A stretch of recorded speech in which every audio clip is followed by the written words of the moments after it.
નમસ્કાર દર્શક મિત્રો, હું દીપિકા સિંહ ચેનલમાં આપનું સ્વાગત કરું છું। એક નજર કરીએ આજના મુખ્ય સમાચાર પર। નવરાત્રી એટલે ગરબા અને રાસનો તહેવાર, પણ શું તમે ક્યારેય દોરી રાસ વિશે સાંભળ્યું છે? નવસારીના ગણદેવીમાં એક એવો દોરી રાસ રમાય છે જે વર્ષોથી જૂની પરંપરાને આજે પણ જીવંત રાખે છે। પાર્ટી પ્લોટ અને ડીજેના તાલે ગરબા આ નવરાત્રીની ઓળખ બની ગયા છે, પણ નવસારીમાં ગણદેવીના કુંભારવાડામાં યુવાનોએ કંઈક અલગ જ કરી બતાવ્યું છે। અહીં સવાસો વર્ષથી ચાલતી દોરી રાસને આજના યુવાઓએ અપનાવ્યો છે। આ રાસ એટલે દોરીઓને ગૂંથવી અને ઉકેલવી, પણ આ રમત જેટલી સરળ નથી।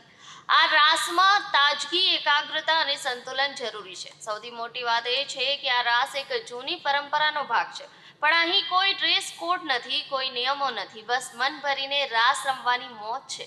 એક સમય એવું લાગતું હતું કે આ પરંપરા લુપ્ત થઈ જશે, પણ આજના યુવાનોએ સાબિત કરી દીધું કે પરંપરા અને આધુનિકતા સાથે તે ચાલી શકે છે। આ યુવાનો પરંપરાને માત્ર જીવંત જ નથી રાખતા, પણ એમાં નવો પ્રાણ પૂરી રહ્યા છે। મારું નામ હીર યોગેશ કુમાર મિસ્ત્રી છે। અમે કુંભારવાડમાં રહીએ છીએ। આ હનુમાન દાદાનું અહીંયા બહુ જૂનું મંદિર છે, જે ઘણા વર્ષો જૂનું છે, અને અહીંયા ગરબા રમાય છે, સાથે સાથે દોરી રાસ પણ રમાય છે, જે બહુ પ્રખ્યાત છે। આ ભારતમાં એકલौતું હનુમાન દાદાનું મંદિર હશે જ્યાં ગરબા રમાય છે। અહીંયા માતાજીના ગરબા પણ રમાય છે અને હનુમાન દાદાના પણ રમાય છે। દોરી રાસમાં 6 જોડીઓ હોય છે। તેઓ અંદર બહાર જઈને ગોફ ગૂંથે છે અને ગોફ ખુલે છે। તેઓ એમાં એકાગ્રતાનું બહુ મહત્વ છે। જો એક પણ માણસ ભૂલ કરે તો બધા ખેલવાની મજા પણ બગડે છે અને ગોફ ગૂંથણ પણ બગડે છે।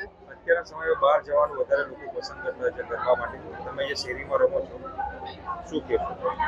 બહાર જવામાં કંઈ ખોટું નથી, રમવાની પણ મજા આવે। ફિલ્મી ગાનો વગાડે એટલે વધુ મજા આવે લોકોને, પણ ઢોલ તાશ પર ગરબા રમવાની વધારે મજા આવે। એકવાર શેરીમાં રમીને જુઓ, ખૂબ મજા આવશે।